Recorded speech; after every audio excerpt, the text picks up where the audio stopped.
Everyone. सत श्री अकाल, आदाब, नमस्कार। Welcome warriors.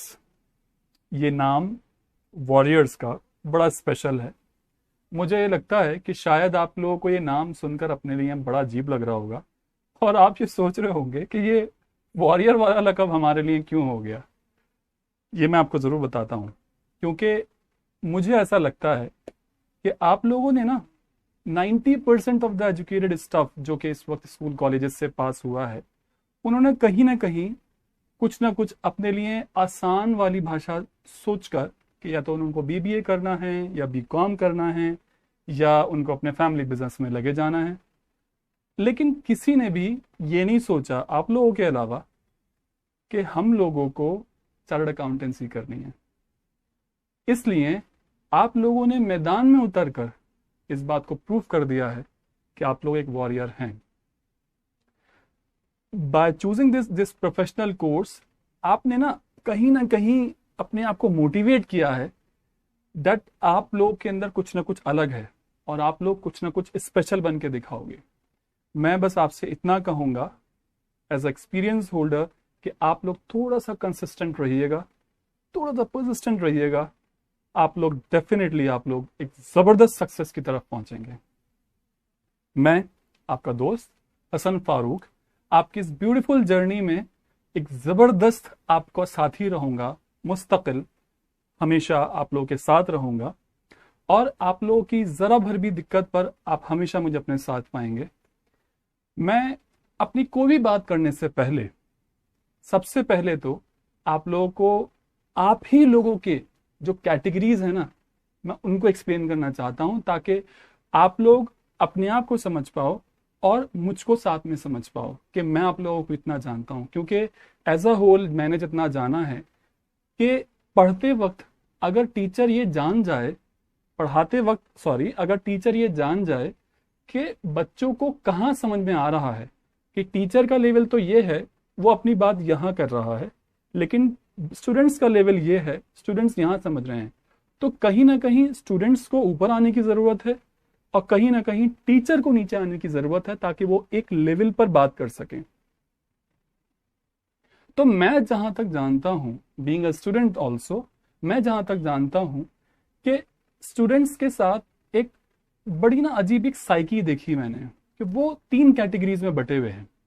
पहले तो वो हैं जीनियस वंस, जिन लोगों को ना सीरियसली डैम स्पीकिंग कि उन लोगों को किसी भी टीचर की जरूरत नहीं है, उन लोगों को किसी भी मोटिवेशन की, किसी भी सोर्स की, किसी भी अपलिफ्टमेंट की किसी की जरूरत नहीं है, क्योंकि वो लोग सेल्फ मोटिवेटेड इतने जबरदस्त हैं कि मुझे नहीं लगता कि उन लोगों को फर्दर कुछ भी मोटिवेट करके आप जरा भर भी अपने उनके अंदर फर्क डाल पाएंगे।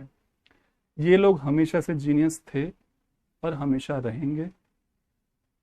दूसरी कैटेगरी मुझे ऐसा लगता है कि वो है जो ना मतलब बहुत ही ना फन लविंग है, मतलब बहुत ही मैं ये नहीं कहूँगा कि वो इडियट्स हैं या मैं ये नहीं कहूँगा कि वो लोग डफर्स हैं, लेकिन कहीं ना वो बहुत फन लविंग है। उनको ना सीरियसली डैम नहीं देते वो लोग कि हमारी फैमिली में क्या एक्सपेक्टेशंस रखी जा रही हैं हमारे लोगों से, और वो मतलब बस अपने मस्ती यारी में, दोस्ती यारी में लगे रहते हैं। और कितना भी अच्छा टीचर उनको मिल जाए या कितना भी बेकार अगर उनको साथ टीचर हो, तो उनका ना रिजल्ट एक ही रहना है।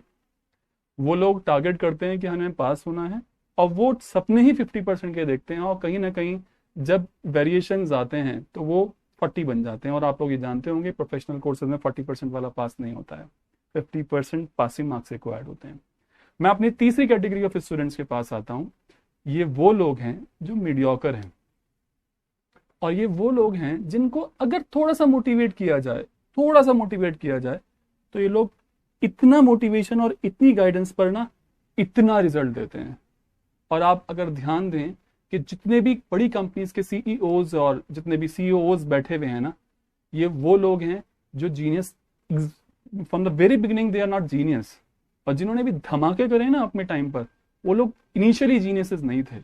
एक्सेप्शंस आर ऑलवेज देयर, मैं डिबेट पे नहीं जा रहा इस बात को, लेकिन मैं कहना चाह रहा हूँ वो इनिशियली इतने जीनियस नहीं थे, बट हाँ उन्होंने इस बात को अपने अंदर चेंजेस लाकर अपने आप को कुछ एक्सप्लोर किया, उनको किसी ने गाइड किया और वो जबरदस्त परफॉर्म करने लगे। देखिए, आप लोग यहां पर आए हो एक क्लासेस में जब आए हो, फीस दे रहे हो, टाइम लगा रहे हो, मेहनत कर रहे हो, तो जाहिर सी बात है आप लोगों का फाइनल एंड मेन ऑब्जेक्टिव ये है कि आप लोगों को गो थ्रू करना है एग्जाम। सीए फाउंडेशन आप लोगों को गो थ्रू करना है। बट आप लोग ये सोचो कि आप लोग का क्या वो लेवल है जो लेवल होना चाहिए इस वक्त स्टूडेंट्स का, क्योंकि जो बोर्ड की रिक्वायरमेंट है वो यहाँ है, और आप इस वक्त सपोज अगर यहाँ हो तो you have to travel from here to here, और जब ये आपको चलना पड़ेगा ना, उसमें आपको हार्ड वर्क्स लेने होंगे। तो ये जो अभी बोर्ड की रिक्वायरमेंट यहाँ ठहरी, आप लोग यहाँ, तो बोर्ड की कॉम्प्लेक्सिटी यहाँ ठहरी, आप लोगों की इजीनेस यहाँ। तो कहीं ना कहीं मुझे ऐसा लगता है कि एक टीचर को बच्चों के लिए ना इजी बनाने के लिए अपने आप को नीचे लेकर आना पड़ता है, और वो जब वो नीचे लाता जाता है, लाता जाता है, लाता जाता है, लाता जाता है ना, अब वो बच्चों का लोड उठाकर बच्चों को यहाँ लेकर आता है। तो ये जब ये साथ में लेकर आता है ना बच्चों को, तब बच्चे पास होते हैं, तब बच्चे अच्छे रिजल्ट्स लेकर आते हैं। बट एक बात ये ध्यान दीजिएगा कि ऐसा करने के लिए टीचर जो है ना अपने आप को बहुत नीचे लेके जाता है, आसान बनाता है भाषाओं को, लेकिन उन आसान भाषाओं को बनाते वक्त एक बात ध्यान रखने की जरूरी ये है कि कहीं ना कहीं जो डेडलाइंस दी हुई होती हैं, टाइम स्पैन दिया हुआ होता है, वो किल हो रही होती हैं। तो अगर आप लोगों ने उठने में टाइम लगाया तो जो हमारा डेडिकेटेड ऑब्जेक्टिव है हम उसको पहुंचने में देर कर जाएंगे। हम ऐसा नहीं है कि हम भागा दौड़ी करके बस उल्टा सीधा करके बस भाग जाएं, आगे दौड़ जाएं, और हम लोग आप लोगों को कहते हैं कि हाँ जी हमने तो पढ़ा दिया, हम तो सब कुछ पढ़ा चुके। क्योंकि पढ़ाना और डिलीवरिंग लेक्चर्स में फर्क है। पढ़ाना is to to transfer the main object to you. आप लोग को ये बताना मकसद है कि आप लोग जो है ना यहाँ से तो चीज़ों को लेके उठेंगे, यहाँ से जब यहाँ से जब लेके चीज़ों को जाएंगे तो वो थोड़ा थोड़ा थोड़ा थोड़ा करके ना आप लोगों तक पहुंचेगा, और जब वो आप लोगों तक पहुंचेगा तो आप लोग ना अपने आप से वो रिस्पॉन्सिव होना शुरू हो जाओगे। तो मैं जो बात कह रहा हूं आप लोग तक वो बात पहुंचनी जरूरी है, और वो अंडरस्टैंडिंग बनानी जरूरी है। लेकिन दोस्तों उसी के साथ ही साथ आप लोगों को उन चीज़ों को रिमेंबर करना भी जरूरी है, क्योंकि स्टोरी सुनते वक्त ना बड़ा मजा आता है। क्या बात है, गजब यार सर, आपने तो क्या जबरदस्त पढ़ा दी ये चीज, मजा ही आ गया हमें। लेकिन रिमेंबर करना बहुत जरूरी है, क्योंकि वो स्टोरीज आपके एग्जाम में नहीं लिखी जाएंगी। वो स्टोरीज सिर्फ और सिर्फ आपको हेल्प करेंगी आप लोगों को वहां तक उन थ्योरीज, टिपिकल थ्योरीज को, टफ थ्योरीज को पढ़ने के लिए। लेकिन वो स्टोरीज जो हैं आप लोगों को एग्जाम में लिखने को नहीं बनेंगी। तो मैं आप लोगों को ये कहूंगा कि आप लोगों के जो वीकली टेस्ट हम लेंगे, आप लोगों के जो रिजल्ट अनाउंसमेंट होंगे, जितने भी रिजल्ट्स आएंगे हमारे पास, हम उनको अनाउंस करेंगे, सो दैट एक कंपटीशन पैदा हो। यस हम कर सकते हैं, और ज्यादा से ज्यादा कर सकते हैं, और जो एक मोटिवेशन आएगा ना अंदर से कि यार एक टग ऑफ वॉर क्रिएट होगी कॉम्पिटिटर्स में, क्योंकि यहाँ पर सभी लोग स्पेशल हैं, यहाँ पे कोई डफर बैठा हुआ नहीं है। जनरली जितने भी ज्यादा बोलने वाले लोग होते हैं ना, मैंने देखा है कि वो टॉपर्स में नहीं होते हैं, जो खामोश बैठे हुए होते हैं ना वही टॉपर्स होते हैं। तो जो खामोश बैठे हुए हैं ना, आप उनको मत समझिए कि ये टॉपर्स में नहीं जाएंगे। लेकिन मेरा कहना यह है, जो खामोश बैठे हुए हैं ना, ये बात ध्यान रखिएगा कि आप ग्रुप डिस्कशंस में जब इंटरव्यूज होंगे, वहां पर आप लोग अपने आप को बहुत तरीके का आपको चेंजेस लाने की जरूरत पड़ेगी। तो ये बहुत बातें हो गई टीचर्स की और स्टूडेंट्स की, जो आप लोग इस वक्त हो। कहीं ना कहीं अब मैं अपने बारे में बात कर लेता हूँ कि एक टीचर, एज अ टीचर आप लोग मुझे नहीं जानते हो कि मैं इस वक्त क्या हूं, किस तरीके से पढ़ाने वाला हूं, कहाँ जाके पढ़ाने वाला हूं, आप लोगों को कुछ नहीं पता। लेकिन आप लोगों को ये जरूर पता है कि जो टीचर्स होते हैं ना, वो बहुत डिफरेंट डिफरेंट तरीके की बातें करते हैं। एक छोटा सा पॉज लेता हूं प्लीज।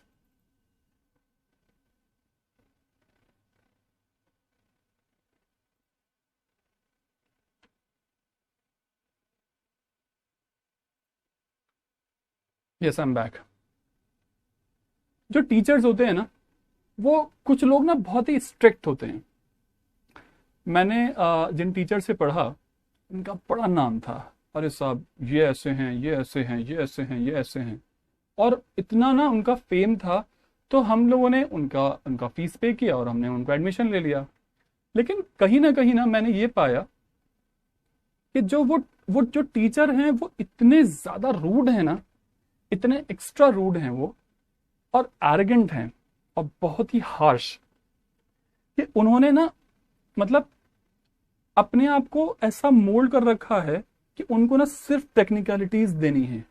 जो सब्जेक्ट्स में चीजें अवेलेबल हैं, जो जो जो बातें उनको अवेलेबल उनके दिमाग में है ना, वो इतना ज्यादा ना उन्होंने फैला दिया, उस चीज को अपने कॉम्प्लेक्स कर दिया है कि बच्चों को ना कुछ समझ में नहीं आ रहा और बहुत ज्यादा परेशान है बच्चे।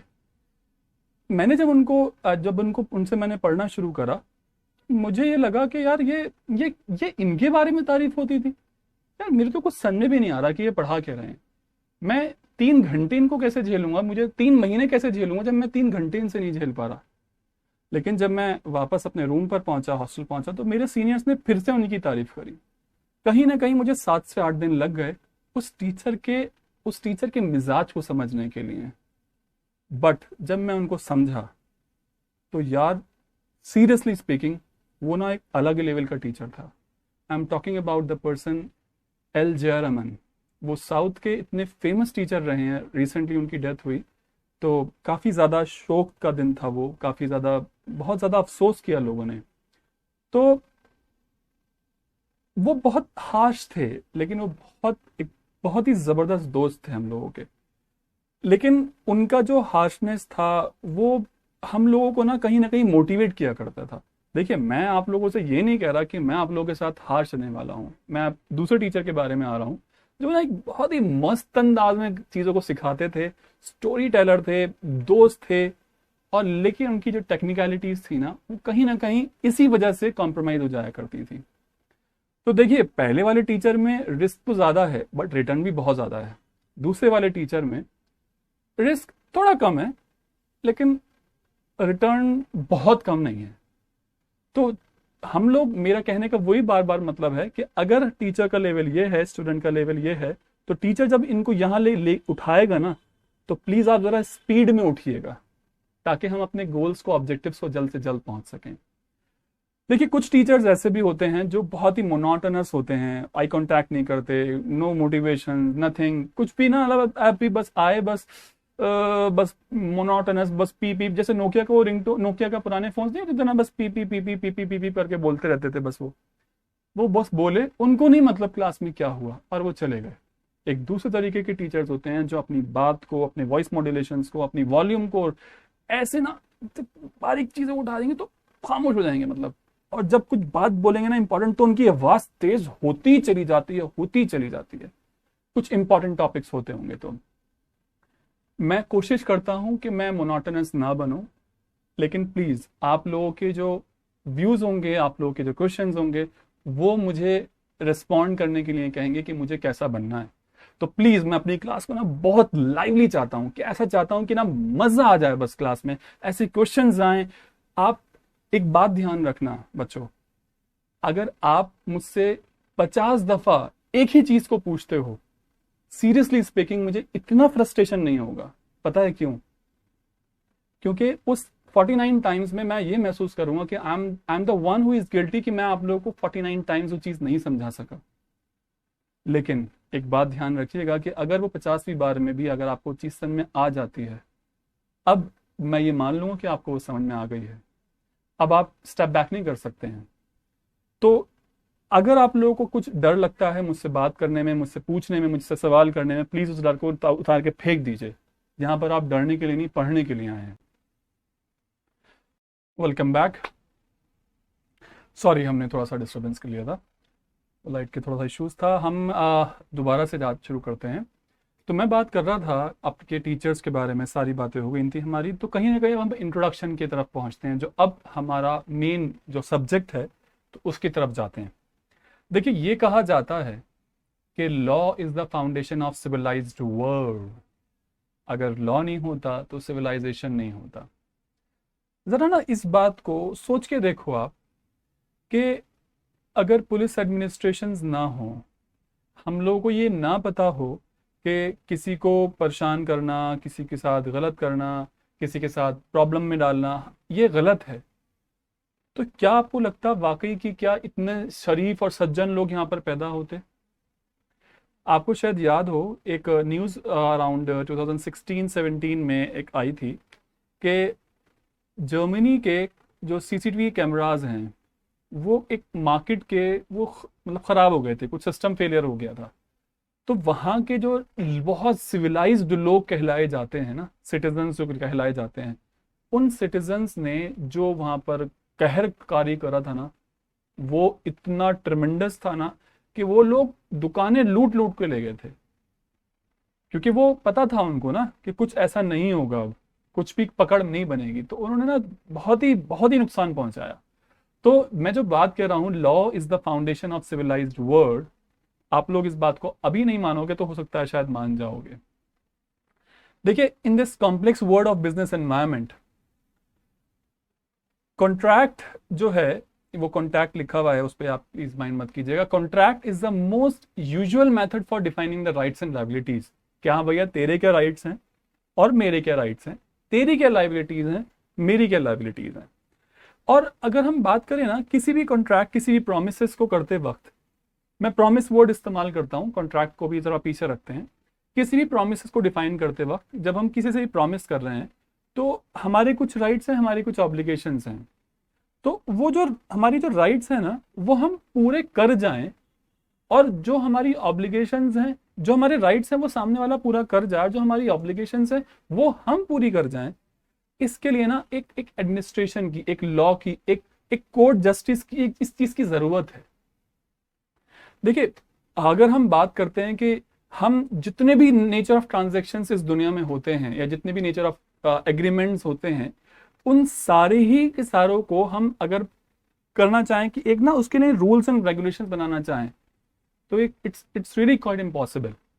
बट हाँ, जिन प्रिंसिपल्स पर वो ये सारे के सारे जो ये प्रोमिसेस हैं ना, ये गवर्न करे जाएंगे, उन प्रिंसिपल्स को आज हम लोगों को पढ़ना है। और हम अपने सब्जेक्ट में पहुंचेंगे तो हम उसमें डिटेल्ड स्टडी करेंगे। सीए फाउंडेशन का कोर्स जो है वो 2 पार्ट्स में बटा हुआ है। एक तो पार्ट 1 जो कि बिजनेस लॉज 60 मार्क्स का आता है, और जो पार्ट 2 है वो बिजनेस कम्युनिकेशंस में आता है, वो 40 मार्क्स है। ये 60 मार्क्स है, वो 40 मार्क्स है। बिजनेस लॉज में आप लोग इंडियन कॉन्ट्रैक्ट एक्ट पढ़ेंगे, जिसके बारे में मैं आपको थोड़ा सा इसी लेक्चर में मैं आपको बताने वाला हूँ। उसी के साथ ही साथ सेल ऑफ गुड्स एक्ट, ये आप लोग को लिखने की ज़रूरत नहीं है, लेकिन फिर भी एक नामों से दोस्तियां करनी है, तो अगर आप पेन चला लें तो it's not a big deal. Partnership act हम पढ़ने वाले हैं, एलएलपी हम पढ़ेंगे, और कंपनीज एक्ट काफ़ी बड़ा है, उसका हम छोटा सा बच्चा वाला पार्ट पढ़ेंगे। तो चलते हैं फिर अपने नए सफ़र पर, इंडियन कॉन्ट्रैक्ट एक्ट 1872। एक स्टोरी हम सीखते हैं, मैंने कहा था ना हम स्टोरीज से बात करेंगे, और वो स्टोरी ना बड़ी इंटरेस्टिंग होने वाली है, प्लीज आप लोग ध्यान दीजिएगा। हमेशा हम देखते आए हैं कि गब्बर जो है एक बहुत ही क्रूअल किस्म का इंसान है, और बहुत मारपीट करता है और बहुत नुकसान पहुंचाता है। लेकिन मेरी स्टोरी में थोड़ा सा अपोजिट है। मेरी स्टोरी में जो गब्बर साहब हैं वो बेचारे थोड़े से बहुत रुतबे वाले तो हैं, वो मतलब थोड़ा उनका पावर तो है उनका, लेकिन बेचारे के पास खाने पीने के लिए कुछ नहीं है। तो गब्बर साहब ठाकुर साहब से ये कहते हैं कि देखो ठाकुर साहब, मुझे जो है ना, मैं जो हूं ना आपको Z+ सिक्योरिटी दूंगा, आपको ना कोई भी कुछ नहीं कर पाएगा। लेकिन गब्बर साहब, आप ना मुझको राशन पानी दोगे। ये मतलब बात तय कर ली गब्बर साहब ने ठाकुर साहब से। ठाकुर साहब ने भी कहा चलो ठीक है साहब, सारे गांव वाले मिलके हम लोग को आप सिक्योरिटी दोगे तो ठीक है, हम आपको जो है एक लिमिटेड अमाउंट ऑफ ये जो कुछ भी हमने डिसाइड किया हुआ, राशन पानी, गेहूं, आटा, चावल, जो भी हम आपको देंगे, ताकि आप लोग, आपके जो लोग हैं वो भूखे प्यासे ना मरें। अब क्या होता है आगे की स्टोरी, ठाकुर साहब ना एक लिमिटेड टाइम, 1 साल का कॉन्ट्रैक्ट अगर जैसे उन्होंने किया था, 1 साल का प्रॉमिस अगर हमने दिया था, तो ठाकुर साहब ने सारा का सारा सिक्योरिटी तो ले लिया। गब्बर साहब शील्ड बन के खड़े रहे ठाकुर साहब के आगे, बट ठाकुर साहब ने जो अनाज देना था उससे डिनाई कर दिया। बोलो जी मैं तो नहीं देता अनाज। अब बेचारा ये जो गब्बर है ना, ये जो गब्बर जो है ना, इसके साथ बेचारे के साथ धोखा हो रहा है। अब ये जो बेचारा गब्बर है ना, ये बेचारा ना बहुत बेबस है बेचारा। ये सोच रहा है मैं क्या करूं। ये सोच रहा है मैं किसके पास जाके अपने दुखड़े रहूं। तो क्या होता है, गब्बर को जय के इंसाफ के बारे में मालूम चलता है, और पता चलता है कि जय साहब जो है ना वो बहुत ही ज़बरदस्त आदमी हैं, और वो बहुत ही ज़बरदस्त इंसाफ करते हैं बैठ के। तो जय जो है अपने कुछ सवाल करता है गब्बर द विक्टिम से। हाँ, गब्बर द विक्टिम। तो गब्बर द विक्टिम से जो है जय साहब जो है कुछ सवाल करते हैं, और वो सवाल क्या है आप अपनी स्क्रीन पर देख लीजिए कि क्या ठाकुर साहब ने अनाज देने का तुम्हें प्रॉमिस किया था? क्या तुम दोनों के इंटेंशंस लॉ की नज़रों में थे? मैं बताऊंगा, डिटेल में बताऊंगा, लेकिन जो बात है एक नॉर्मल प्लेटफॉर्म पर आप सोचो कि आप लॉ के स्टूडेंट नहीं हो, आप लॉ के बारे में कुछ नहीं जानते। अब ऐसे सोचो कि कुछ बात हम जो चल रही है उसको समझो, समझने की कोशिश करो आप कि क्या ठाकुर साहब ने अनाज देने का प्रॉमिस किया था आपको? प्रॉमिस मम्मी भी करती हैं कि हम आपको, अगर आपके रिजल्ट अच्छे आएंगे तो हम प्रॉमिस करते हैं कि हम आपको ये दिलाएंगे। आप प्रॉमिस करते हो कि मैं 90% से ज़्यादा मार्क्स लेकर आऊँगा। इसी तरीके से प्रॉमिस किया कि क्या ठाकुर साहब ने अनाज देने का प्रॉमिस किया था आपको? क्या तुम दोनों की इंटेंशंस लॉ की नज़रों में ठीक थी? जो ऑब्लिगेशंस तुम्हारे पार्ट पर थी, यानी कि जो ड्यूटीज तुम्हें प्रोवाइड करनी थी, जो जेड प्लस सिक्योरिटी तुम्हें ठाकुर साहब को देनी थी, क्या तुमने वो पूरी कर दी? क्या ठाकुर साहब को तुमने परफॉर्मेंस के लिए रिमाइंड कराया? मतलब तो क्या तुमने उनको जाके रिमाइंड कराया कि भाई आप हमें अनाज दो? ये सारे के सारे जो सवाल पूछे गए, ये सवाल जो हैं ये अपने आप में बहुत जरूरी थे। अब हो सकता है कि आप लोगों में से कुछ लोग ये कहें मुझसे कि सर ये प्रॉमिस जो है इसका आप क्या मतलब है, और ये जो लॉ आपने हाईलाइट किया हुआ है जो नजर आ रहा है ये इसका क्या मतलब है? देखिए, following points emerged from the above definition, जो ऊपर मैंने बात लिखी हुई है ना ऊपर वाली, वो पढ़िएगा। हम इसको डिटेल में जाएंगे, अभी हम बस ऊपरा ऊपरा लोग पढ़ रहे हैं जरा। When the person to whom a proposal is made, अब प्लीज वो वाला प्रपोजल मत समझना इसको please. When the person to whom the proposal is made, मैंने ठाकुर साहब मतलब गब्बर साहब ने ये कहा कि हम आपको Z प्लस सिक्योरिटी प्रोवाइड कराएंगे, दैट वॉज अ प्रॉमिस, और signifies his assent on the proposal which is made to him. उसने इस बात का एक्सेप्टेंस दिया कि हाँ मैं अनाज ले लूंगा और मैं इसमें ठीक हूं।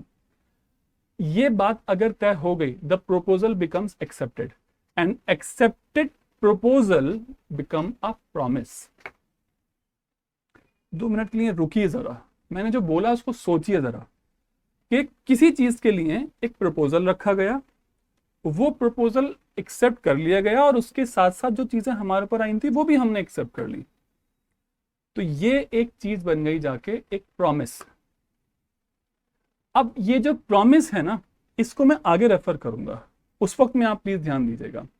तो जय साहब ने ये सवाल कुछ पूछे थे, अब इस सवाल से जय साहब अपनी बात आगे बढ़ा रहे हैं, और वो बात आगे कैसी बढ़ रही है? जय साहब ये कह रहे हैं कि देखो जी गब्बर साहब, गब्बर द विक्टिम, एक एग्रीमेंट जो है ना, जो एनफोर्सिएबल बाय लॉ होता है, उसको हम चैलेंज कर सकते हैं और ठाकुर साहब को हम कोर्ट के कटघरे में ले जाके घसीट सकते हैं। अब ये गब्बर द विक्टिम तो नहीं मालूम कि भाई ये एग्रीमेंट क्या है, ये एनफोर्सिएबिलिटी ऑफ लॉ क्या है, ये तो समझ में नहीं आता। तो गब्बर साहब ने, जय साहब ने उनको थोड़ा आसानी से समझाने की कोशिश करी और कहा कि कॉन्ट्रैक्ट जो है ना वो 2 चीजों से बनता है, और हम कॉन्ट्रैक्ट्स को ही सिर्फ कटघरे में घसीट पाएंगे। अगर कोई कॉन्ट्रैक्ट नहीं करके बैठा हुआ है तो हम उसको नहीं घसीट सकते। तो बात यह है कि ये मैं जानना चाह रहा हूं कि तुमने जो ठाकुर साहब से जो बात तय करी थी, क्या वो कॉन्ट्रैक्ट थी या उसका कोई और स्टेटस था? तो गब्बर द विक्टिम जो है खामोशी से बैठ के अब बात को सुन रहे हैं। क्या बात है कि जय साहब कहते हैं कि contract is equals to agreement plus enforceability of law. देख रहे होंगे आप लोग उसमें। अब गब्बर कहते हैं भाई ये एग्रीमेंट क्या है? तो अब जय साहब एग्रीमेंट को समझाते हैं और कहते हैं कि set of promises are known as agreement. और प्रोमिसेस हम जानते हैं, जब प्रपोजल एक्सेप्ट हो जाता है और उधर का प्रपोजल इधर एक्सेप्ट हो जाता है तो उसको प्रॉमिस कहते हैं। और जब ये प्रपोजल और एक्सेप्टेंस जब होती है तो ये प्रॉमिस बनता है, प्रॉमिस जो है एग्रीमेंट बनता है। ये एग्रीमेंट अगर बना हुआ है और ये एग्रीमेंट एनफोर्सिएबिलिटी ऑफ लॉ के साथ बना हुआ है। आप लोग ये रेड में जो एनफोर्सिएबिलिटी ऑफ लॉ इसको नहीं समझ पा रहे होगी, अभी मैं इसको बताऊंगा, ये टेक्निकल टर्म में इसको बहुत अच्छे से समझाऊंगा। अभी के लिए आप बस इतना समझो कि लॉ की नजरों में वो ठीक है या नहीं। यार ठीक है, कोई इंसान जेड प्लस सिक्योरिटी चाह रहा है, उसके बदले में अनाज चाह रहा है, इसमें गलत क्या है? कोई किसी का मर्डर करने के लिए, कोई किसी की सुपारी देने के लिए थोड़ी ना कॉन्ट्रैक्ट कर रहा है। तो यहाँ पर बात ठीक हो रही है कि हाँ भाई हम सिक्योरिटी दे रहे हैं तुम्हें, लॉ की नजरों में ये बात ठीक है, और तुम हमें अनाज दोगे, ये बात भी ठीक है। तो जब एग्रीमेंट को एनफोर्सिएबिलिटी ऑफ लॉ के साथ जोड़ दिया गया तो ये कॉन्ट्रैक्ट बन गया। मैं थोड़ा तेज जा रहा हूं शायद इसलिए, शायद आप लोग एक वीडियो लेक्चर जब सुन रहे होते हो तो आप अपना फुल कंसंट्रेशन से देख रहे होते हो चीज़ों को। मैं रिपीट नहीं करूंगा क्योंकि रिपीट आप कर सकते हो, बैकवर्ड करके, रिवाइंड करके आप चीज़ों को देख सकते हो। लेकिन जो मैं बोल रहा हूं मैं उसको प्रोसीड करना चाहता हूं आगे, कि contract is a combination of two things, agreement plus enforceability of law. चलिए एक एग्जाम्पल ले लेते हैं, गब्बर साहब और जय साहब और इन सब चीज़ों का एग्जाम्पल को छोड़ते हैं। एक एग्जाम्पल उठाते हैं कि ए ने एग्री किया बी को कि वो कुछ कार्स को सेल, अपनी जो है कार जो है वो सेल करेगा 2 लाख रुपए के लिए। ए अपनी कार देगा और बी जो है ए को 2 लाख रुपए दे देगा। यहां पर ए के पास ऑब्लिगेशन है कि वो अपनी कार को दे, और उसको राइट है इस बात का कि वो 2 लाख रुपए बी से उठा ले। इसी तरीके से बी के पास ये ऑब्लिगेशन है कि वो 2 लाख रुपए दे। मेरी बात को ध्यान से सुनिएगा, ए के पास ऑब्लिगेशन है कि वो अपनी कार दे, ए के पास राइट है कि वो 2 लाख रुपए ले। अब जो बी है, ये बी के पास राइट जो है वो ये है कि वो कार को ले, और बी के पास ऑब्लिगेशन है कि वो पैसे दे। ऑब्लिगेशन और राइट्स, ये बात बहुत जरूरी है, मैंने अपने कॉन्ट्रैक्ट के बेसिक्स में आप लोगों को बताई थी। इसी तरीके से एक दूसरा एग्जाम्पल उठाता हूं मैं, कि एक फादर ने प्रॉमिस किया कि भाई मैं जो हूं ना, तुमको 500 रुपीज पर मंथ के हिसाब से कुछ पॉकेट मनी दिया करूंगा। और कुछ दिनों के बाद में फादर ने जो है मना कर दिया कि भाई मैं तुम्हें नहीं दे रहा। अब इस बेसिस पर सन ये नहीं कह सकता कि ये तुम मुझे पॉकेट मनी नहीं दे रहे हो तो मैं तुम्हें कोर्ट के चक्कर लगवाऊंगा। क्यों? क्योंकि उन लोगों की जो नजर है ना, वो एक एग्रीमेंट ऐसा था जो सोशल था, वो एग्रीमेंट सोशल था और उसके लिए कोई कॉन्ट्रैक्ट नहीं बना था। लेकिन पहले वाले केस में वो सोशल होने की बात नहीं थी, वहां पर बात थी कि भाई कार लेनी है, पैसे देने हैं। यहाँ पर बात यह है कि दोनों लोग जो पार्टीज है ना, वो दोनों लोग बहुत ही अपने आप में जुड़े हुए लोग हैं, और उन लोगों का ये इंटेंशन नहीं है कि अगर एक ने अगर फेल कर गया कोई भी अपनी परफॉर्मेंस देने के लिए तो हम उसको कोर्ट कचहरी के चक्कर लगाएंगे। तो the son can not recover the amount in the court of law, this is a social agreement, this is not created with an intention to create legal relationship, and hence it is not a contract, it is a agreement. तो जो हमने वो बात सीखी थी ना, एनफोर्सिएबिलिटी of law, मैं उस बात के रेफरेंस में इस सोशल एग्रीमेंट के टॉपिक को लेकर आया। ये थोड़ा सा समझना डिफिकल्ट होता है कि सोशल एग्रीमेंट्स क्या हैं और कॉन्ट्रैक्ट क्या हैं, क्योंकि देखने में लग रहे होते हैं कि हाँ यार ये तो कॉन्ट्रैक्ट ही है। तो हम इस वक्त आप इस बात को अगर नहीं समझ पाए हो तो आप प्लीज़ घबराना मत, क्योंकि हम इसको और एग्जाम्पल्स के साथ बात करेंगे और वहाँ पर आप इसको ढंग से समझ जाओगे। तो चलिए अभी हम बात करते हैं कि एग्रीमेंट्स और कॉन्ट्रैक्ट्स, ये दोनों में क्या फ़र्क है, क्योंकि एग्रीमेंट के साथ अगर हम लीगल एनफोर्सिएबिलिटी जोड़ेंगे तो वो कॉन्ट्रैक्ट बन जाएगा। लेकिन ठीक है, फिर भी अपने आप में क्या फ़र्क है आप प्लीज़ स्क्रीन पर देखिए कि मीनिंग पढ़ रहा हूं मैं कि every promise and set of promises forming the consideration for each other. कहीं ना कहीं ये कंसिडरेशन का अल्फाज आपको चुभ रहा होगा।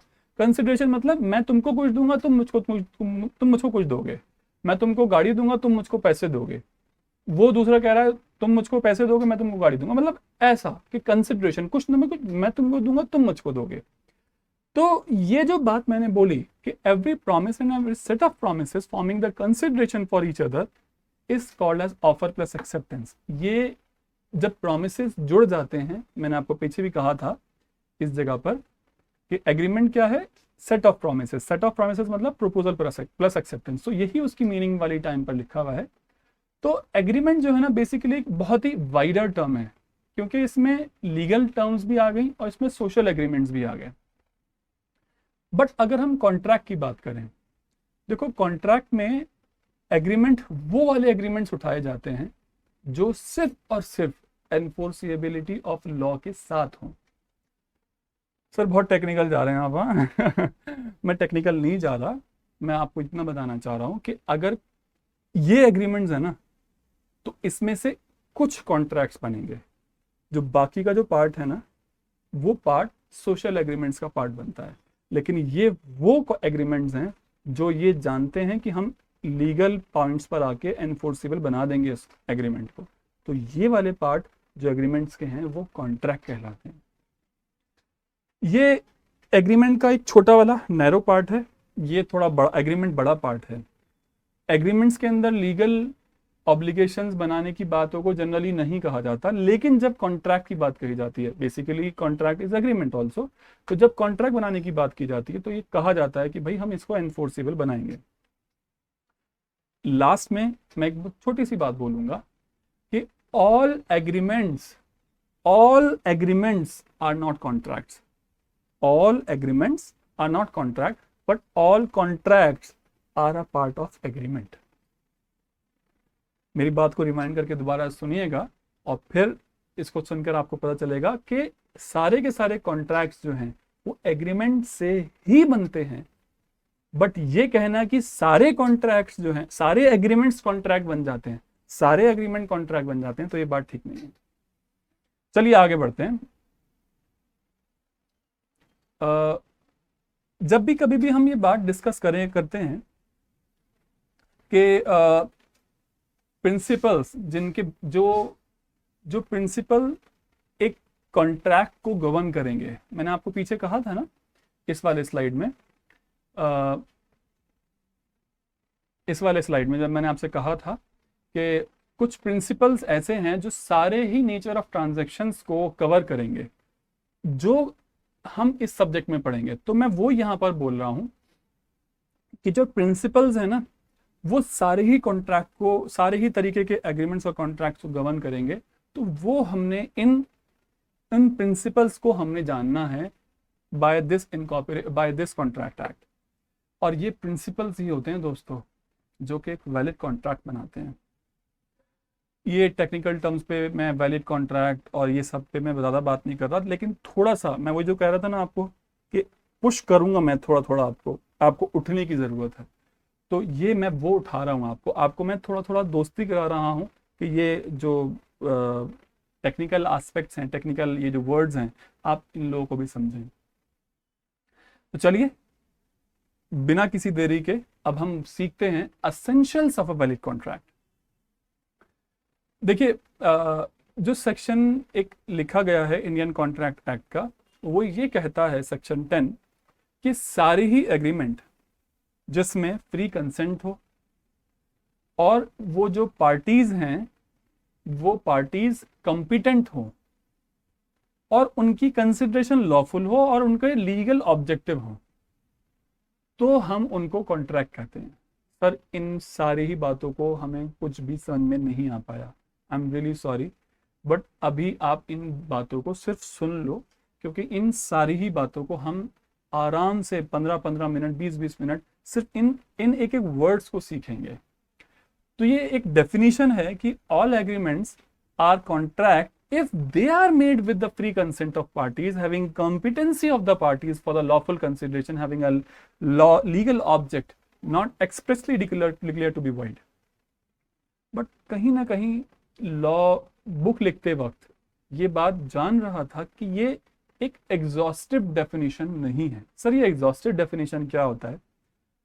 देखिए कभी भी अगर हम कोई भी डेफिनेशन को लिखते हैं ना, उस डेफिनेशन को लिखते वक्त हम ये कह दें कि भाई बस यही है सब कुछ जो है, इसके अलावा बाहर से कुछ नहीं आएगा, उसको कहा जाता है एग्जॉस्टिव डेफिनेशन।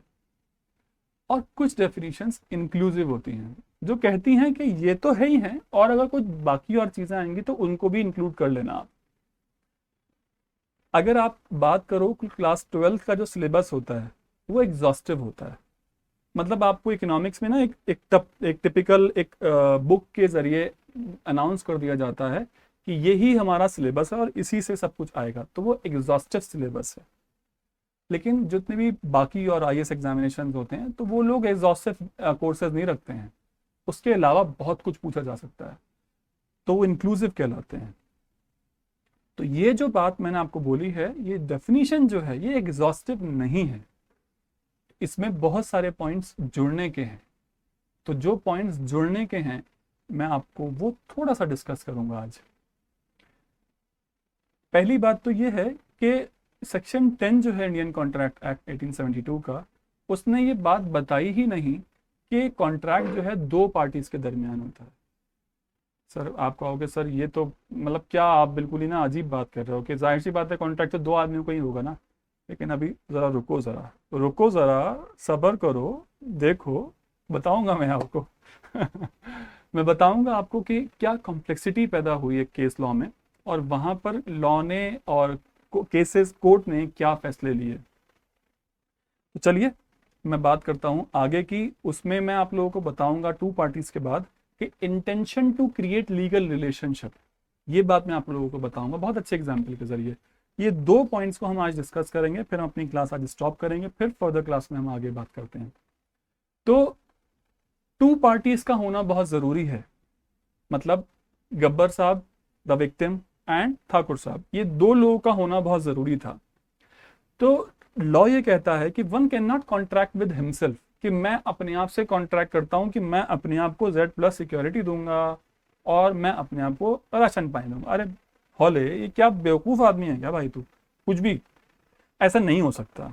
तो दो पार्टीज का होना बहुत ज़्यादा ज़रूरी है, दो पार्टीज के अलावा नहीं हो सकता। एक पार्टी जो ऑफर करेगी और दूसरी पार्टी जो एक्सेप्ट करेगी उस ऑफर को। दूसरी पार्टी प्रपोजल देगी और ऑफर देगी और फिर मैं उसको एक्सेप्ट करूंगा। तो अ कॉन्ट्रैक्ट में be made by the natural person. यहाँ पर गब्बर साहब एक नेचुरल पर्सन है और ठाकुर साहब भी एक नेचुरल पर्सन है। लेकिन अगर कोई यूनिवर्सिटीज, कोई कंपनीज, कोई बोर्ड्स, कोई एसोसिएशंस ऑफ पर्संस, ये अगर किसी से कॉन्ट्रैक्ट करना चाहें जिनकी कोई भी लीगल एग्जिस्टेंस है, तो वो भी कॉन्ट्रैक्ट कर सकेंगे, सिर्फ नेचुरल पर्संस का होना जरूरी नहीं है। तो ये टू पार्टीज वाली बात हमने सीखी और हम आगे इस पे डिटेल में बात करेंगे। अब ये बात बताओ मुझे आप, ये केस स्टडी है, बड़ी इंटरेस्टिंग केस स्टडी है, मैं आप लोगों के रिव्यूज जानना चाहता हूं इस बात पर। State of Gujarat versus Raman Lal एसेंट कंपनी, एक पार्टनरशिप फर्म थी, उसने बहुत ही ना फ्रेंड वाले जो पार्टनर्स थे वो बहुत अच्छे से काम किया करते थे। अब एक दिन किसी ने कुछ गलत बात करी और दूसरे लोग बहुत ज्यादा चिढ़ गए और वो लोग ना आपस में खूब लड़ने झगड़ने लगे, डिशुम डिशुम डिशुम डिशुम डिशुम। अभी जो डिशुम डिशुम हुई ना, तो ये डिशुम डिशुम डिसोल्यूशन में बदल गई। और ये डिसोल्यूशन जो है उसने इतने तिफरके फैलाए, मतलब इतने डिस्प्यूट्स पैदा करे उन पार्टनर्स के दरमियान कि ये जो बेचारे जो पार्टनर्स थे ना, ये ना पूरी की पूरी पार्टनरशिप फर्म को ख़त्म कर दिया। अब ख़त्म करने के बाद इन्होंने सोचा कि जो टेबल, कुर्सी, मेज़ और जो कंप्यूटर्स और इनके फर्नीचर, ये सब जो हैं, अब हमारी पार्टनरशिप फर्म ही नहीं रही, तो हम इनको आपस में बांट लेते हैं कि भाई तुम ये ले जाओ, मैं ये ले जाऊंगा। इसी तरीके से इन्होंने जो है एसेट्स ट्रांसफर करने शुरू कर दिए। जब ये एसेट ट्रांसफर कर रहे थे उस वक्त क्या होता है, सेल्स टैक्स ऑफिसर आता है। एक छोटी सा बेसिस बता दूं, सेल्स टैक्स ऑफिसर क्या करता है, अब तो खैर जीएसटी है वो में, लेकिन मैं सिंप्लिसिटी में बोल रहा हूं, जो लैंग्वेज पुराने केस में लिखी हुई थी, कि जो ऑफिसर आता है वो कहता है कि पार्टनरशिप फर्म जो है अपने पार्टनर्स को कुछ एसेट ट्रांसफर कर रही है, और जब ये एसेट ट्रांसफर हो रहे हैं तो ये अपने आप में एक सेल है, एक कॉन्ट्रैक्ट है, और जब ये कॉन्ट्रैक्ट है, जब ये सेल है, तो मैं इसको टैक्स करूंगा। आप लोग मुझे बताओ कि क्या ऐसा ऑफिसर का कहना ठीक है? पार्टनरशिप फर्म है, वो एसेट ट्रांसफर कर रही है, क्या ये टैक्सेशन होना चाहिए? We are not learning anything about taxation here, but simply the fact that there must be two parties. The one is a partnership firm and the another one is other partners are taking furniture. Whether the transaction is said to be a is said to be a is said to be that के partnership firm वहां पे उसको transfer कर रही है। आप मुझे बताओ, सोचो जरा,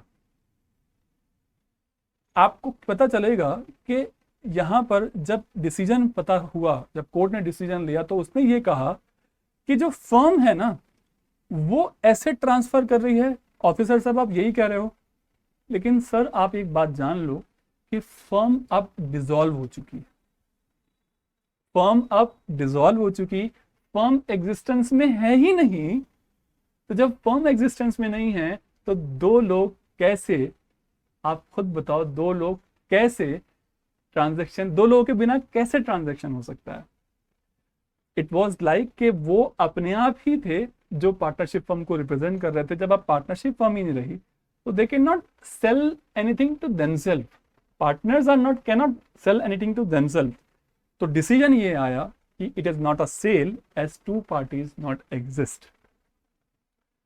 आज जो है ना, आप लोग इस वीडियो को देखने के बाद अपने दिमाग के ना खूब अचार बनाने वाले हो, खूब सोचने वाले हो, और कल को जब आप लोग आओगे ना मुझे मज़ा आ जाएगा, क्योंकि आप लोगों के पास ज़ख़ीरा होगा क्वेश्चंस का, भरमार लगी पड़ी होगी क्वेश्चंस की। मुझे वो क्वेश्चंस ज़रूर शेयर करना इस वीडियो में, लास्ट में ज़रूर इस बात को प्लीज़ मुझे कमेंट सेक्शन में बताना, और मुझे पता चलना चाहिए कि आप लोग की इंटेलिजेंस लेवल क्या है। सवालों में थोड़ा स्टैंडर्ड होना चाहिए, हल्के भी होए तो भी चलेगा, मैं इसको मना नहीं कर रहा कि कोई सिली डाउट पूछने से डर जाए, लेकिन मैं ये कह रहा हूँ कि मज़ेदारी आएगी थोड़ी सी कुछ, मैं उसको नेक्स्ट वीडियो में डिस्कस करूँगा।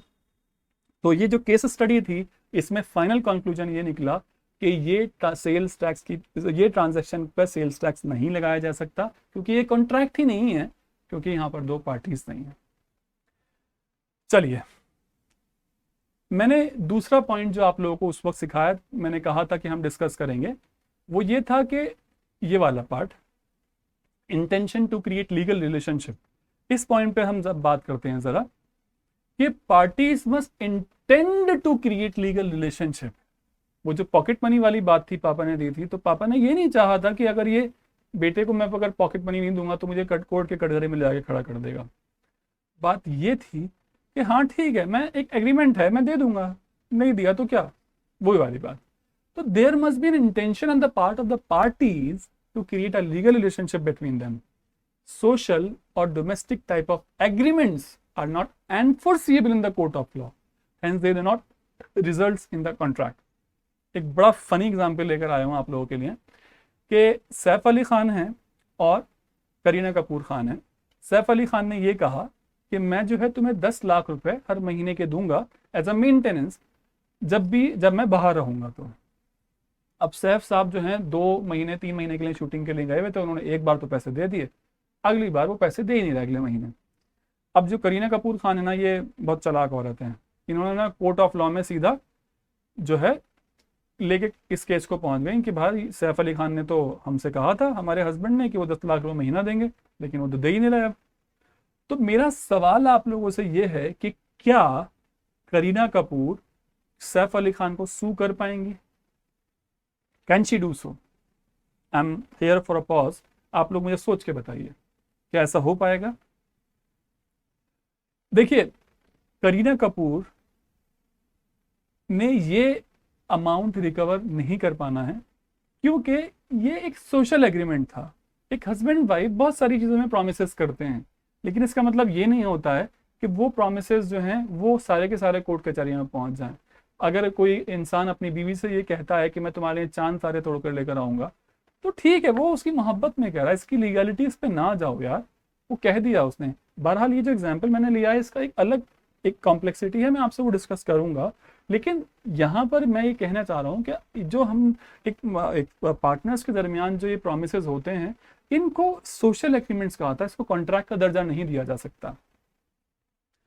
तो आज के लिए मैं इस क्लास को स्टॉप करता हूँ, और मैं आप लोगों से जानना चाहूँगा कि जो हमने ये 2 एसेंशियल्स सीखे हैं, ये आप लोगों को कैसे समझ में आए।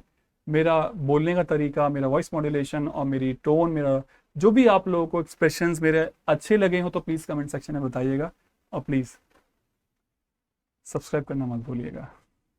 Good bye.